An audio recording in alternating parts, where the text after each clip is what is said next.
Hello, welcome to the Jackie Tan podcast.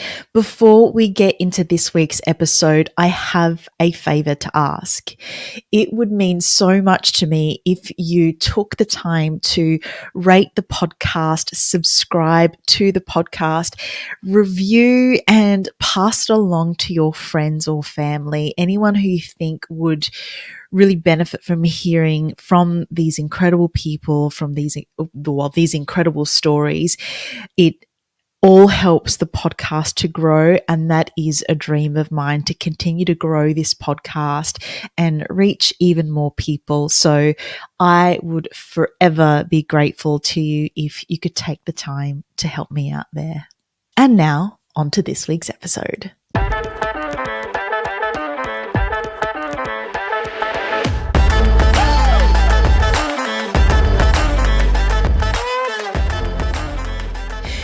This week, I am so pumped to be talking to this incredible woman. I had so much fun during this conversation, and it was one of those things. If you don't know this about me by now, you should know. As a young girl, I loved sports.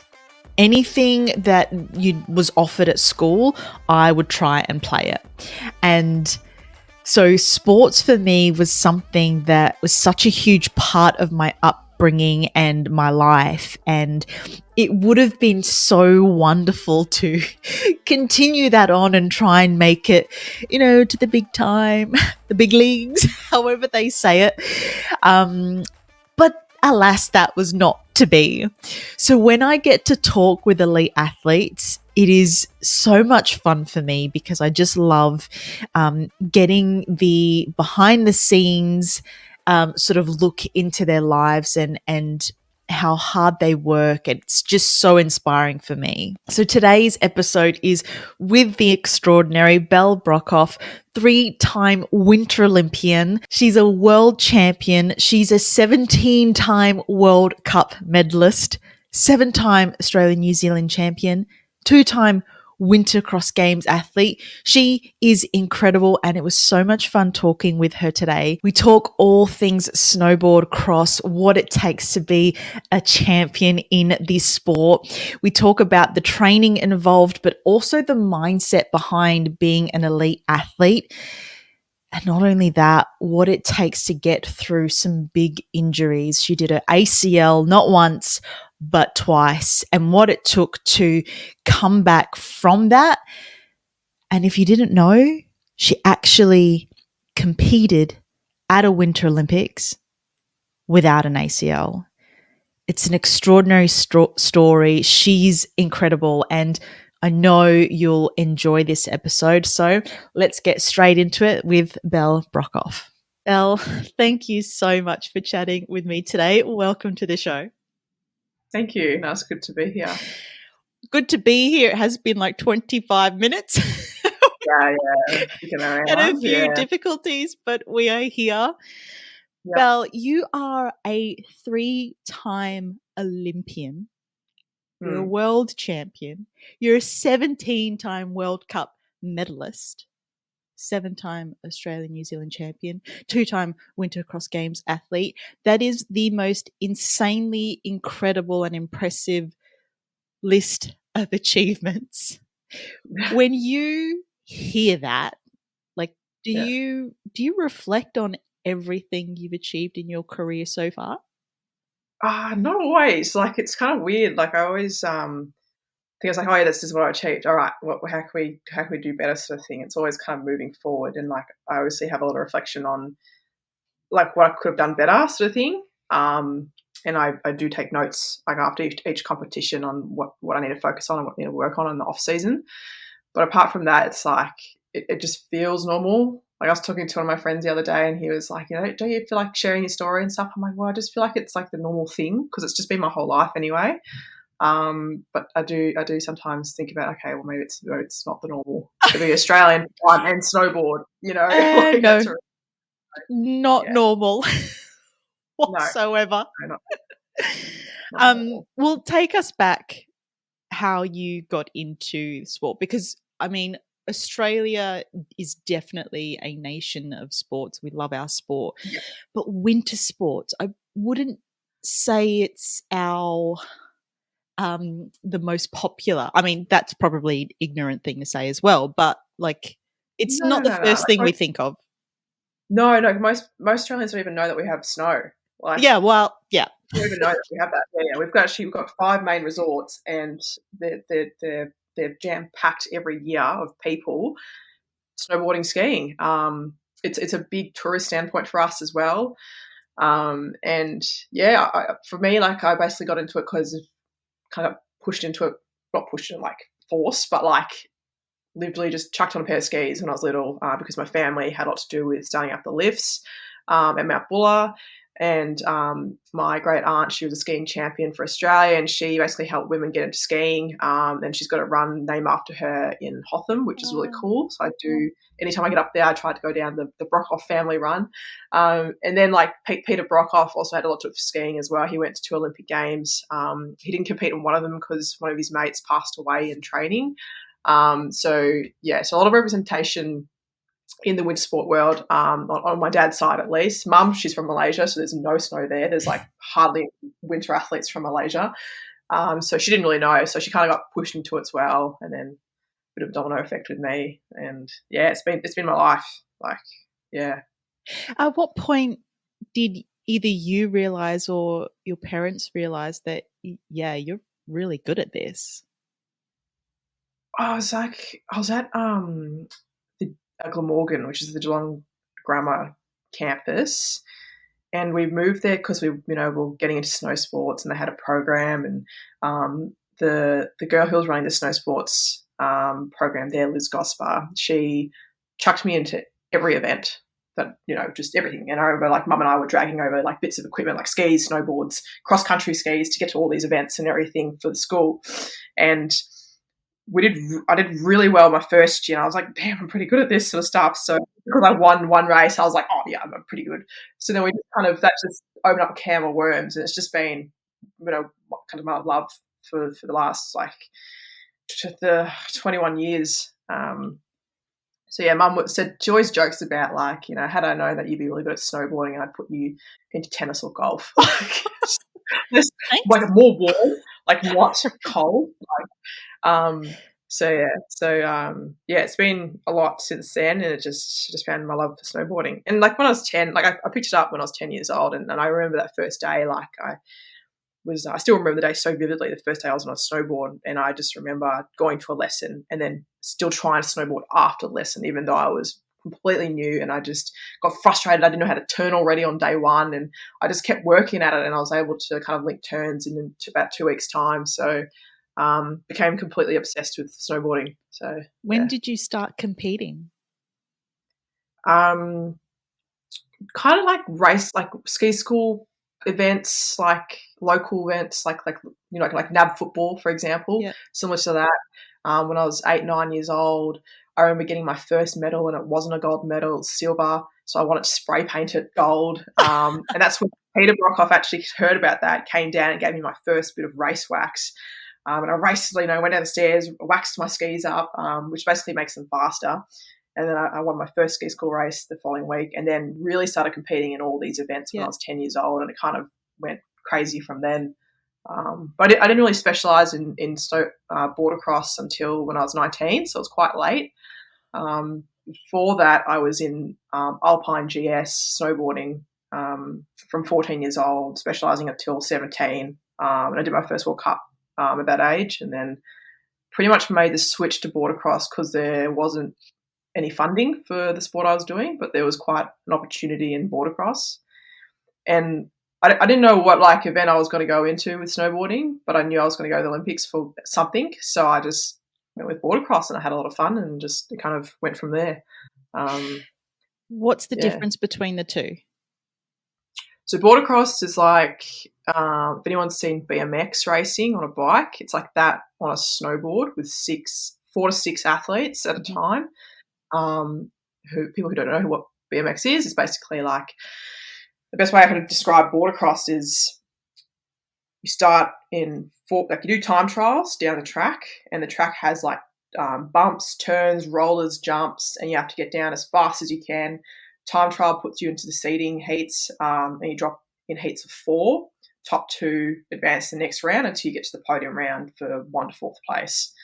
And yeah, you just basically go as fast as you can, and you have to go around certain features, otherwise you get disqualified. Alpine snowboarding is just literally, it's a different type of board. It's more like skiing, and you just go around flags, like a GS. They call it GS, and there's different variations of it. There's slalom, there's super G, there's all kinds of stuff like that.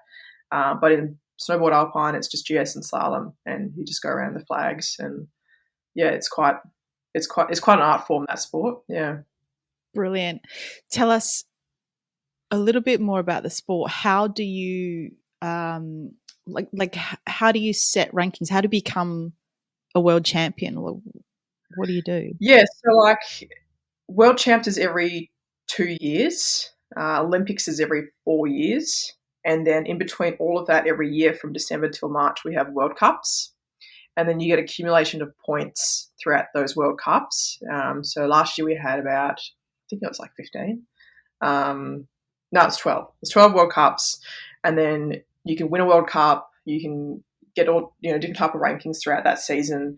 And then the person with the most World Cup points becomes the World Cup champion. So it's different to world champion. It's the World Cup champion. So it's like a bit different. And yeah, so you get a yellow jersey as well if you're the World Cup leader throughout the season. So it's like Tour de France. So yeah. Brilliant. What's the training like? Because obviously you have to be going down the snow. You've got to go down the track. But what are you doing outside of that? Yeah, so like we're racing for a minute and a half each lap, and we'll probably do on a race day with heats. It's probably, if you're a female, you'll get 3 heats. So 4 laps in total, or 5 laps in total in the day. If you're a male, you get an extra heat because it's a lot more males in the field, so they have to have extra heats. So that's probably like 5 to 6 laps. So for me, it's explosivity and strength. It's a lot of strength work to get strong, because you're basically holding a squat up and down and moving and making decisions for a minute and a half. So I don't know if anyone's done any squat jumps, like deep squat jumps for a minute and a half, like hard. It's very fatiguing. So that, also explosive pull. So we're actually in the gym a lot more than we are snowboarding, to be honest, because we want that explosive sort of strength. And for me, like I'm training down in Moorabbin in Victoria at a strongman gym, Pova Performance, and I didn't know what real strength was until I started working there. And then there's people warming up with your absolute max bench press, So, yeah. Well, I mean, I just saw one of your deadlifts. It was like 209 kilos or something. Yeah. So I thought phenomenal. Yeah. So I was stuffed for the week after that. That was... whole nervous system put, like it was, we were coming off like a back end of quite a big volume of training block, and I didn't really have much sleep that night before for some reason. I can't remember what it was, but sometimes you just can't switch off. Yeah. And then we were like, all right, let's just see how you go on the workout. And like there was this video that went around of this guy who did like a 200 kilo trap bar deadlift, and I was like, oh, I could do that. Like, oh my God. Yeah, I was like, oh, I can do that. So like normally like my max, like my best ever like normal straight bar deadlift is 160. So it's a little bit, straight bar deadlift is a bit harder than trap bar. We did like the first 2 like leg like sets and everything, and then he goes, oh, so we've done that. Do you want to just try just try it? Otherwise we can just finish off the workout and then you can go into your recovery weeks. I was like, no, let's just fucking do it. So like we're all a bit nuts in there, because like it's just got it's interesting group of athletes. Like they're all a bit nutty. Like we all do different things, and sometimes if an athlete's doing something like just to try something out, eventually everyone starts looking and starts actually let's just all, so we all crowd over and try and do the exact same thing to see how we can go. So it's a good culture. Anyway, we started loading on the things, and then I was surprised that 180 kilos popped up really nicely, and I was like, okay, let's just load on a bit more. And so we got 200 kilos. First time it was a failed attempt. I couldn't get it up. And then we waited for a few minutes to just kind of settle, and then we had another crack at it, and my nervous system just switched on, and I was able to pull it up. And then we found out it was actually 209 because of the connectors on each side were about 4.5 kilos each. So yeah, it was bloody heavy. It was like initially I couldn't move it, and then when I moved it like a little fraction, I was like, all right, I got this, and I just pulled it up. So yeah, That's insanity. Is that like now the benchmark? It's like you're going to try.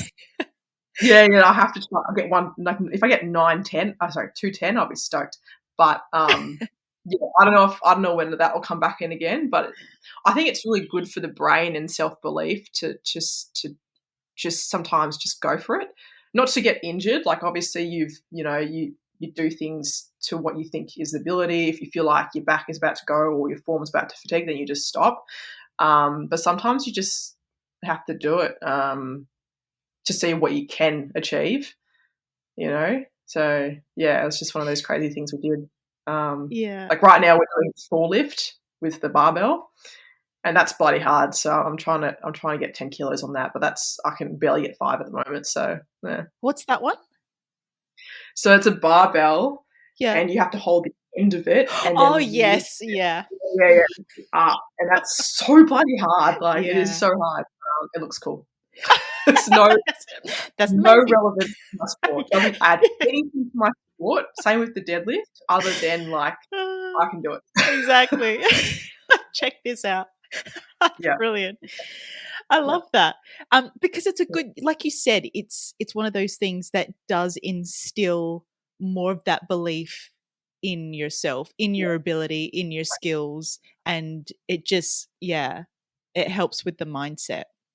Which I want to get to because I listened to you talk with another podcaster, and you were saying that, when you're going down, you're in the moment, you're in the flow, and that's really important. But I want to know, like, that's really good to be in the moment, but how do you get that edge on someone in terms of trying to look ahead? You know what's coming up, you know what's happening around you, you know who's in front, who's behind, whatever it is. Like with your mindset, with that flow state, how can you be in the presence but also keep your mind at what's happening ahead as well, if that makes sense? Yeah, decision making and stuff. Yeah. So like it just comes down to like, I think I always talk about like boxers and stuff because they have crazy muscle memory, and they do all these these sort of patterns and techniques in their training like tens of thousands of time just to get that memory flow in. So like when they get a jab from an opponent, they just react before they can actually think about it. And the thing with all sports is that you train all these movements. Obviously you find 1%ers and stuff, and you try and just try and build that overall sort of a high performance eliteness in the direction that you believe in. And it just comes down to like muscle memory. Like there's a lot of moves that I've made in my sport where I don't really think about it. It just happens. So it just comes from years of practice of the same move all the time. And, even now, like I've just planned my off season, I'm going right back to basics again because they really build up a really good foundation of the more technical side of things, and a good reminder of where it actually fleshes out like where bad habits have come through, so you can fix those and keep working on those really good habits. So it's just that, same with any sort of field, like whether you're a doctor or whatever, they can just look at something and be like, yeah, that's what that is. That's even state of flow too. State of flow doesn't necessarily mean like there's all that adrenaline and it's quick, like fast, twitchy stuff, and they've just reacted before thinking. It's all kinds of things, regardless of field. Yeah. Yeah. And what are the basics for you? Basics for me is going back to like a normal freeride board, which is a standard stock off-the-shelf snowboard. And I put my bindings in a certain position, like what beginners would use, and I go freeriding on that. That's what my basic like couple of weeks would be. And I just kind of see like with my coach just what kind of bad habits have come back. And reason why I go back to a basic board is because on a race board, you can kind of hide and get away with bad habits. and it's quite stiff and very stable board, whereas a free ride board is very like, it's like a noodle, like it's very floppy. You have to be on your edge. You have to be balanced. So that's why I use basics, because you just want to make sure that nothing's creeping up on you. Yeah. So what can creep up on you? What are the bad habits that you could potentially take on? Probably folding at the waist, which means that your center of gravity goes from like, how do I explain this? Everyone's seen how people have a good squat form. Mm-hmm. So everything is stacked aligned and everything comes down nicely and comes back up like a slinky. Yeah. Stacks really nice. As soon as you bend or shift that weight, you can do your back, or you can lose your balance and fall over with the bar and stuff. That's the same with snowboarding. Like, as soon as you don't have your weight centered and everything and you hit a bump, you're probably going to fall and have your edge skid out. So, like, that's one of probably the bigger ones in snowboarding. Yeah. Yeah, right. There's another quote that you said that I absolutely loved in terms of mindset and one percenters. You said, talent doesn't mean shit when you're on the world stage, because everyone's got talent. Yeah. I love that. Really, What are you doing? What are your one percenters that you're doing that gets you ahead of the rest? It's obviously doing more, but with a purpose. Like, I think you can get caught up in the quantity of things, but you want to make sure that it's quality as well. I really think you can do quantity and quality, and just being really smart about what, like, for example, like me taking notes after each competition, what worked, what didn't work well, is so I can grab that in the season and plan out my domestic season so I can work on all of those things specifically. And also, to do that, you have to be really honest with yourself, because I think it's very easy. You can see athletes that they blame the car or blame the tennis racket or blame someone else or whatever it may be. The beauty about individual sport, for example, in particular, is that it's all on the athlete regardless. Like, you make the decisions, you're on the start gate, you have to make those decisions and everything. Yes, there's some factors that come in. Yes, you could have someone run into you and that's the end of the race for you, but at the end of the day, you kind of have to be honest with yourself and really reflect back on what's actually going on, so then you can kind of build those steps, you know. So one thing like I'm working on right now is I'm trialing the carnivore diet, just because I hear so many positive things about it, and it's had an amazing effect for me. So I'm 2 months in now, actually, and I've heard about it over the last 5 years, sort of thing, and just haven't been in a place to really start it, and I've started it now, and it has done amazing things for my brain, like how I think and perceive, like anxiety, stress has come down to like a nice little smooth sailing tone. And because of that, then I have the emotion out of key decisions and how I think and how I, want to, if there's a goal that I want to achieve, or like an outcome that I want, then trying to work towards that outcome is a lot more clearer. And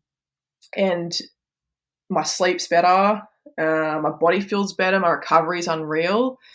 I'm obviously incorporating like vegetables and a couple other things, like starchy things like potato and stuff, just because I just enjoy eating those things and I don't want to give up strict just meat diet. I know people who have done strict and they've had amazing results because of it, like toned down, gained muscle and just feel great. And others hasn't worked well either. So like, I think it's really important to have a bit of trial and error and that sort of stuff. So yeah. That's incredible. It's hugely individual, isn't it? And it's actually something that I've been looking into myself. Because I was a vegetarian for the last 12 years, and just a whole host of issues came about, and I'm just like, I'm over this, and started doing carnivore, similar to you, not strict at all. Yeah. Well, for me, not strict at all. And the differences are incredible. I'd love to know how long you were doing it before you really noticed these differences. A week. 1 week, yeah. Wow. Yeah, it was insane, like straight away. And which I didn't think would ever happen. Sorry. Was that week really strict? It was pretty strict. Yeah. And then I've kind of like incorporated more and more things, just because I just felt like I needed it. I actually brought in a high dose of magnesium as well into that diet, so, like, just oral powder, and that helped my sleep a lot. That helped my body just let go of tension. So, because we push quite hard throughout the day, you just wanna make sure that you can actually get that sleep in there. So, yeah, so, like, that helped a lot. So, usually I tend to get the packet of things, like, I'm quite paranoid about, like, the drug testing and, like, the banned substance and stuff, so I really make sure, like, everything is, like, HASTA approved, which is, like, third batch tested, and I get, like, the magnesium, and I have twice the amount that they recommend because I feel like it's their doses on anything, whether it's protein, collagen, or creatine, or actually that's another thing I'm talking about, creatine, and magnesium and stuff is for, like, the very, very average person who probably doesn't do a lot of exercise. So I'm like, well, I do all this stuff. I weigh 80 kilos. Like, I'm very active. Like, I'm pushing. I have big crashes as well. I have concussions. Like, so I load up. And I've had way more positive effects because of that than negative effects. So yeah, and the creatine I have every day, every day. 'Cause it's good for brain health. I know I've had concussions in the past, and, like, I find it's also helps with my clarity of thinking, and just overall brain health. Really, just yeah. And do you take just the 5 grams? I take Because 10 that's the every day. standard dose, right? So yeah, Yeah, 5 grams per dose. I take 10, just because yeah, I feel like that translates. I feel effects of that. I feel like 5 is, like, it's okay. yeah. But yeah, I particularly take more of it, 10 to 15, when I'm on tour, when I can't have that controlled diet for 6 months. Like, I can't just go to a kitchen and cook. It's more like hotel foods. Yeah. Um, so I have that plus fish oil as well, and that just Mhm. tends to help. So yeah, Yeah, fish oil is an excellent one for brain health as well, and especially yeah, if you're dealing with concussions, yeah, which I concussions hear and you've had 8. yeah, a few. I've had a few. I've had a few. When was the last one? I reckon it was quite recent in March. Really? Another thing, because I had a really, I was basically I was actually on my social media if everyone wants to look at it. Like, people, like, I didn't realize how bad it was, but people still talk about it without me mentioning it. A few months on, and it was about 60 k's an hour to my ribs, and there was nothing I could have done. Like, I've never been so winded badly in my entire life. Usually, you get winded and you're like, yeah, the breath will come back. It didn't really. I couldn't properly breathe for like half an hour, and then 2 hours after that, my lungs were like tripping out. But it was basically, I was behind these 2 experienced athletes, and one of these girls fell in the last turn, took out the other athlete ahead of me, and I was lining up to draft them and make a move at the finish line. And then both girls stood in front of me. My ball went underneath one of the girls and basically, like, catapulted me, like, into the next feature. I just went smash ribs first, and then face, and then did it front. It's pretty impressive. You should watch the video. So that was 60 k's an hour to my ribs, and I thought I broke my ribs, but I didn't, which I owe it to my strength training as well, and also the amount of neck strength training I've been doing. Like, with all the rugby girls, that they do a lot of neck strength work, and same with rugby guys. I think every sport should do neck strength training, to be honest, as more of an endurance thing. And yeah, I smashed my face as well. I'm still recovering from it I was because going to now I'm say feeling how you like, recovered. yeah, I'm still recovering from it. So I've a couple of shoulder issues. I've got a couple of rib issues. Like, now I'm finding that the bruising is actually coming out now into my ribs.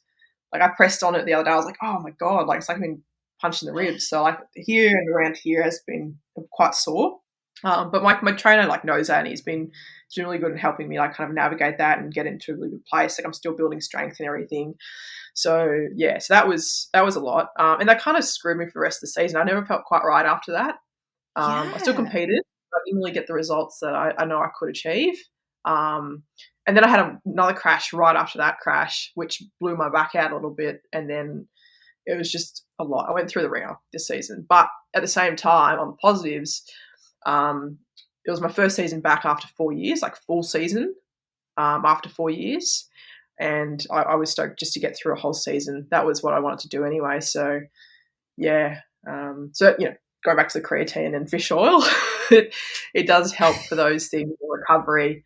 So, yeah, and making sure that it's the right magnesium and fish oil. There's a lot of companies that say that they're high performance but have the cheap ingredients just to make those margins. So you want to make sure they're the right ones.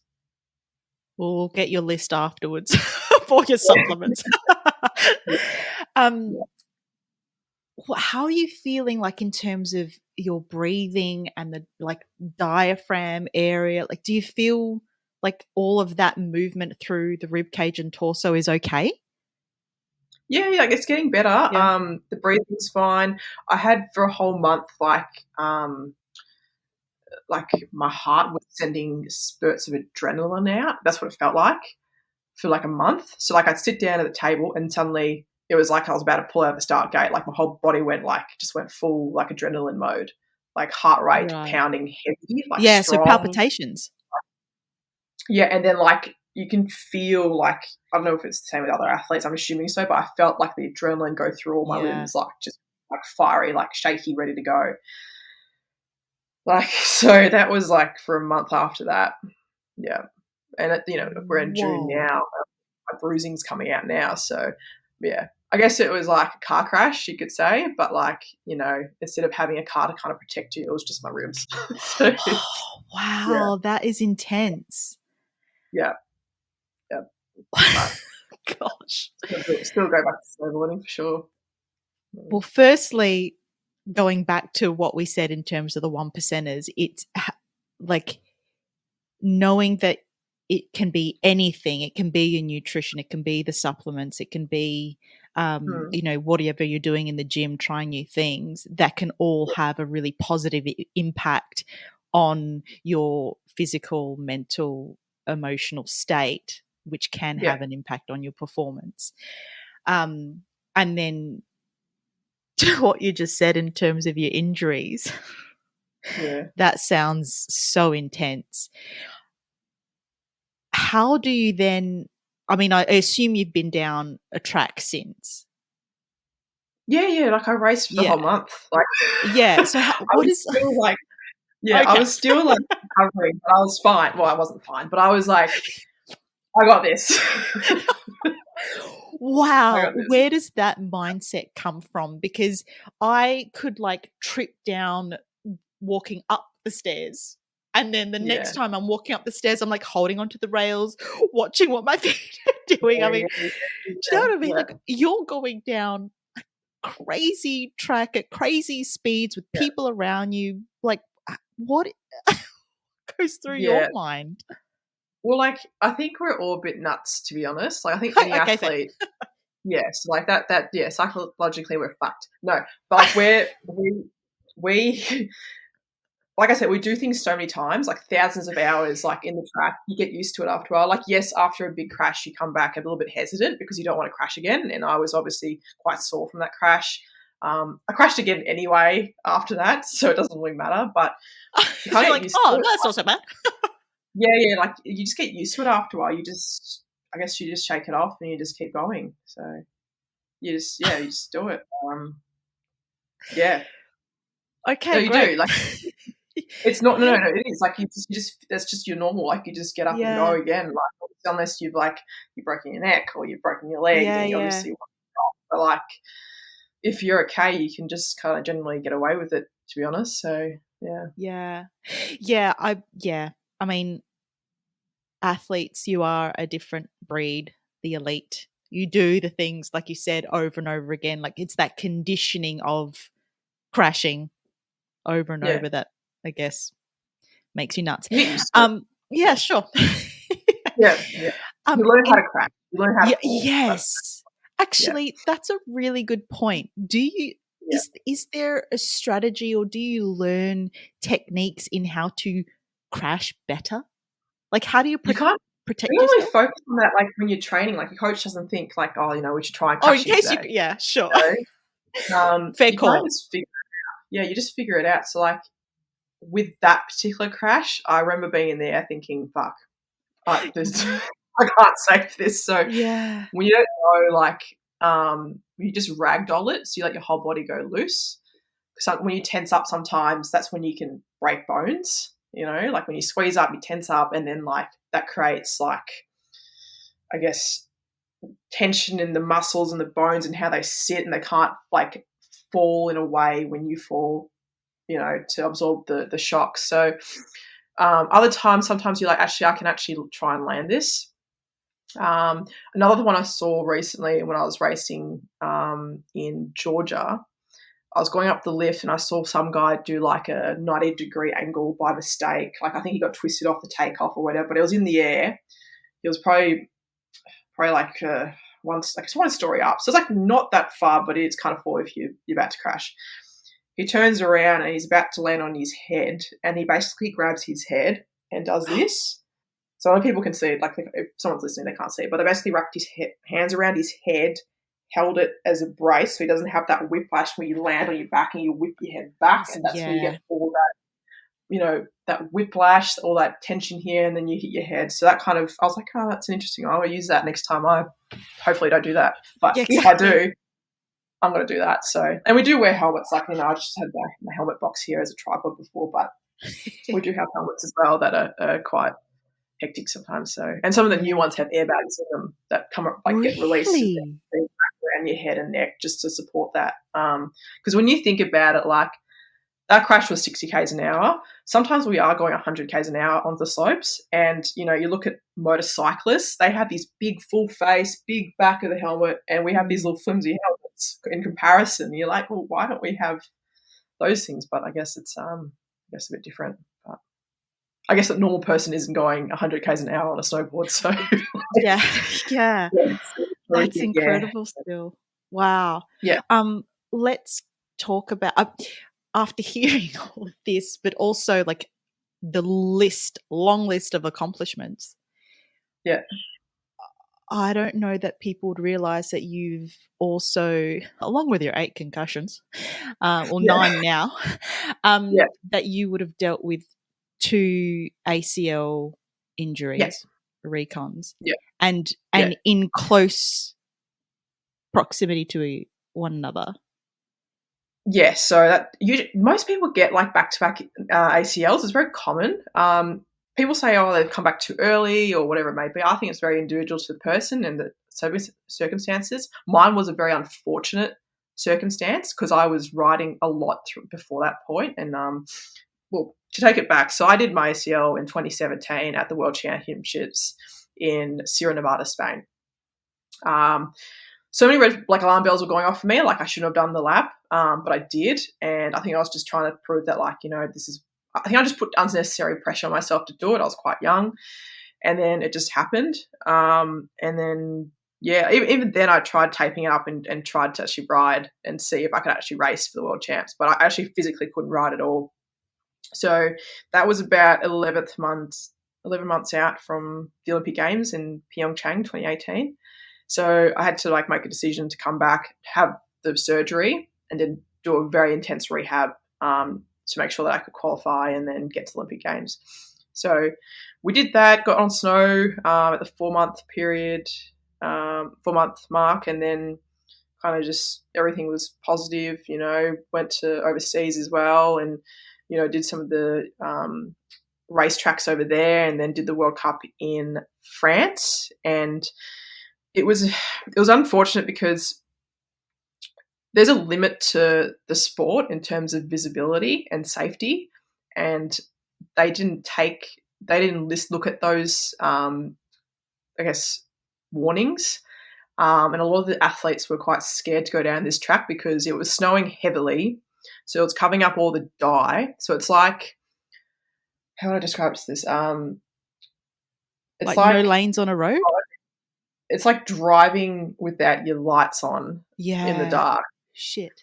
Because we've got heavy snowfall, fog, that creates flat light. And what flat light is basically you see a really foggy day, and then that's the same sort of light and contrast on the snow. So you can't see whether you're going uphill, downhill, whether there's a feature there or not. So we put dye on the snow to help with that contrast and visibility to tell you where the jumps are, basically. But the problem was because it's snowing so heavily, it was covering up the dye and it was making the track really slow. So a lot of the girls really struggled in that because we're about 10% slower than the guys, roughly. So the guys were making it okay, but they were really trying. And for us, like we had to go full tilt, and most of the girls couldn't even make the features. But all of us, for some reason, felt like we were kind of, in hindsight, we should have all spoken up, said, "No, this is too dangerous." So one girl went, broke her leg. Another girl went, was fine. I was 5th in the time trials in terms of like dropping.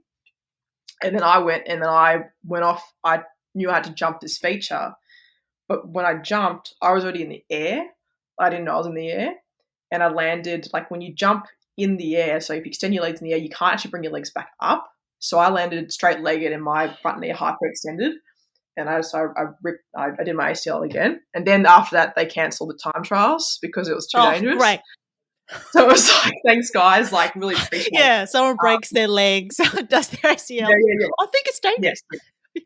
Yeah, I think it's probably dangerous. I'm like, oh, shit, Sherlock. So that was crap because it was 2 months from the games, and I had to basically come back, do a scope, clean out all the cartilage damage and everything, and just kind of tape up my leg and off you go sort of thing. So we got to Olympic Games. I still had a hard time snowboarding because I had no ACL and it was incredibly unstable. So we basically taped it up every morning, and then we put the knee brace on, and then we went to the racetrack. And I remember normally we have 1 day of training, which is only like an hour and a half of training on the track. At Olympic Games, it's 2 days of an hour and a half each day on the track. I couldn't for the life of me get down the full track because my range of movement, because of all the tape and the knee brace, kind of restricted that movement. So I didn't get down the track at all, and I saw all these girls getting faster and faster, and like, it was pretty discouraging to see. And it was a hectic track actually. Like we had a lot of injuries coming out of that thing. Actually, I came in injured, and people came out of it injured, and I just came out injured as normal. Yeah, so it was only on the race day of the Olympics that I got my full run in just before time trials, and then did my time trials, and that was my second time I actually did a full lap on the track. And then, eventually I started building up momentum, and I got through a couple of heats, and then the heat before getting into the big finals, I crashed because I couldn't keep up with that explosive movement as I got faster because of the restriction in my knee. And so I came 11th at that games, but it was quite painful. I forgot to mention that I was in a lot of pain too, so I was taking painkillers, and I was trying not to cry and fog up my goggles so I couldn't see. So it was like a lot going on at those games. But and then came back, and it was a long process coming back. So yeah. Wow. I mean, I know you said you're in pain, you were crying. What do you go into that with? Like, what is the self-talk? Are you worried? And what's the expectation? Do you go in with expectation, or the expectation is just do it? Yeah, you kind of just do it. It's kind of hard. Olympics is interesting because you're competing against the same people all the time, like in World Cups and World Champs and everything. So like where you sit, and there's just all this pressure, from your team, yourself, fans, your sponsors. Just like you feel it more than ever. It's amplified, So yeah, I came into the World Champs in 2017 as one of the favourites, and then I still believe I could have gotten a medal without the injury at Pyeongchang, but it just kind of stopped that momentum. And for me, it was a lot of building that confidence back. Like I really struggled with that. I just remember I just wanted to compete without an ACL. Like that was just, I was happy to get down. Like I think there's like a goal of yours, and then there's the realization that maybe that goal isn't as achievable this time around, So yeah, it was hard, but I knew it was doable because on the men's side they had a guy called Pierre Vautier who actually won that event, second Olympic gold medal in a row. He raced in he raced and without an ACL and got a gold medal. So I was like, if he can do it, then I can race too. So that was really encouraging for me. Yeah. But yeah. Did you talk to him? Yeah, I did. He gave me a lot of feedback actually. Yeah. He was really supportive at my rehab. he checked in, he gave me advice, and that helped me a lot, because I wasn't sure like who really to talk to in a sense of in the sport. So he was amazing, and like he still checks in from time to time, which is really cool. That's great. Was Yeah. there one thing in particular you remember that really changed your mindset, or just his support was? My support was good, just talking to different athletes to see like what worked for them and everything, and just kind of really knowing, because you can also like talk and then have everyone telling you different things and whatever, Yeah. like, you know, not you, like it's great. You can take that and explore it and stuff, but probably just really like self-talk helped a lot. Because I could have just not raced because I hadn't trained the course, Yeah. you know. I was like, you know what, like I have all these girls that I can beat any other day. I can totally do this. So yeah, I just did it my best, you know. I was already there. I was at the Olympics. I was like, I might as well compete. Why not? You know, often get to Olympic Games, you know. So yeah. I guess it's one of those things where it's like another notch on the mental toughness belt. You're like, well, I did this without an ACL, so I could do this. Yeah, sure. So to speak. Yeah. Yeah. Absolutely. And like, you know, like coming away, like unfortunately we had athletes who did break their neck, did have like one guy, like his leg exploded and he had to have 5 surgeries within 24 hours. Another girl did both her Achilles. Like, so I'm like, you know what? I've done okay to come out of this. Wow. Yeah. Yeah. That's insanity. Yeah. Are Crazy. they okay? Yeah, they are. Like, yeah, well, I guess actually all of them actually retired after that, to be honest, but they kind of had to with where they're at, but they're all living really happy lives. One of the athletes who basically his leg exploded came back to compete just for him only recently. And the other guy, he's very much involved with the World Cup in Austria. So, yeah. Wow. They're very much involved, but I think that was probably the limit for them. I'd probably be the same too if that was that case. Fair enough. But like, yeah, you got to know your limits sometimes. But yeah, exactly. You came in, and correct me if I'm wrong, but you came into the sport in 2012 where there were no females. Yeah, so like when I came into it, there was no females. There was just a guy, and then like I guess his training partner as well. And yeah, there was nothing really there. So I was like, all right, we need to figure this shit out. And yeah, like it was all right. Like positive side, I had my own room for the whole time by myself, so that was nice. But like, you know, I would have loved to have another female athlete to kind of like push in the trainings, because the female and males are separate training sessions, just to control the numbers. And yeah, it would have been really nice, but kind of had to figure it out on my own and kind of looked to the guys just to see like how they did things, trial and error. Talked to the other girls as well. I had one girl on tour, Mayo Rika, who won the Vancouver 2010 Olympics. She kind of saw me like first World Cup. She was like, "Hey, like let's do a heat together." So that was really cool. Oh, brilliant! But yeah, it was kind of got adopted by a couple of the female athletes in other teams, because I was like a bit of a loner. Yeah, that's great. Yeah, so it was cool. And then yeah, eventually, like, you know, finally we've got young females coming through the sport now. But you know, it's like the back end of my career that they're coming through. So yeah. So, yeah. Tell me about that. Like, how many are coming through? What's changed?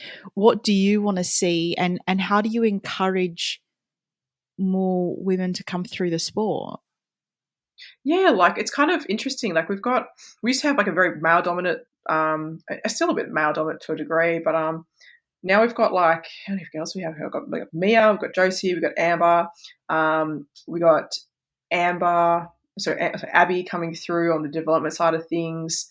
There's myself, so there's 5 of us, and on the male side there's 1, 2, 3, 4, 5, 6, 7, 8-ish coming through. So still quite a bit, but there's more females than males when everyone's there on the national team, which is really cool to see. So yeah, so it's just really nice to see that side of the sport growing, because it's just been me the whole time, and I'm like, hello, like, Yeah. we get some more females through, and they're coming through, and they're coming through with more and more numbers, which is really exciting to see. We don't know why. Like, even France, like, they have the biggest team on tour, and they've got more females than any other team ever. They have no idea why that's the case. It just happens. So yeah, I think, yeah, I can't tell you, to be honest. They just rock up. So Yeah, brilliant. yeah, Cool. great, Keep great. happening. Yeah, keep going. So yeah, it's good for me because like I was kind of worried. Like at one point I was like, well, I hope I don't retire and there's no females. Like, Yeah. then the pace drops off. So you kind of want them to come through, and then like you actually want them to be almost like beating you, like, you know, or beating you now towards the end of your career. So yeah. You say towards the end of your career. How long you got? What else do you want to achieve in the sport? Oh, there's always things to achieve in the sport. Like, you know, Yeah. more gold medals would be nice. Yeah. That's always good. I think everyone who's competitive, like, we're not here to come last. We're not here to participate. Like, everyone on like, in World Cup, for example, or any elite sport, they want to win. Like, that's it. That's a given. And even like your basic, you know, pool table competition, like everyone wants to win anyway. So, yeah, like I don't know, like I found a new love for the sport, so maybe I'll keep going and maybe get a 5th Olympic Games. I don't know. But four is where I have my sights set on right now, which is only like just over a year and a half away, so it's going to come quick. And I'll be 33, and, you know, there's people on tour who are in their 40s, so like it really depends, you know. Yeah. Yeah, I don't know. But I also want kids. Yeah. So like, also need to figure that out. I don't think slamming my body into the ground, like in the sport, is a good idea for that. Probably not conducive to. Yeah, I want to be healthy and stuff, but I don't know. Who knows? Like, I don't really know. Yeah. I think that's nice. I think not knowing is fine, and being in the moment and doing everything you can right now to be the best right now. Yeah. Is enough.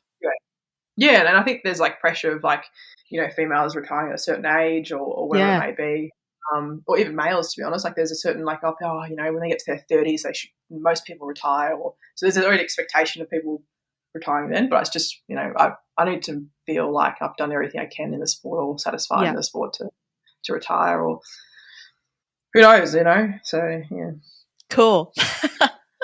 This has been awesome. The next few questions are more of a quick fire. So no thinking, just answering. Okay. So you ready for that? Okay. Yeah, go for it. Go for it. What do you do really well? When I get fixated on things, I can do them really well. Like everything. Well, not everything. No, not everything. But like, when I have like a hobby, I got ADHD. So like when I find something, I'm like, I want to know everything about it. Go through and then I can do that. So, but sometimes it's not good. But I think I do it well. So, yeah. Perfect. What are you working on right now?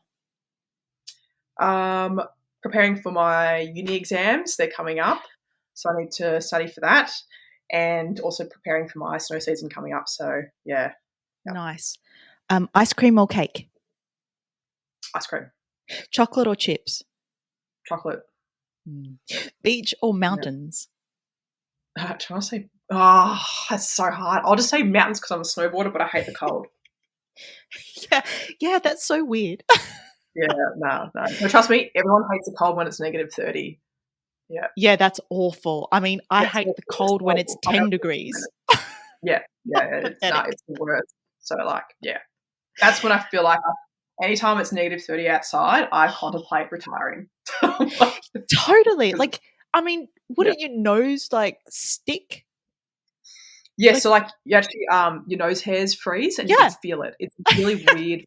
It's so weird. Yeah. Being just like, stabbed by your own nose hairs. Yeah, sometimes your eyelashes stick together.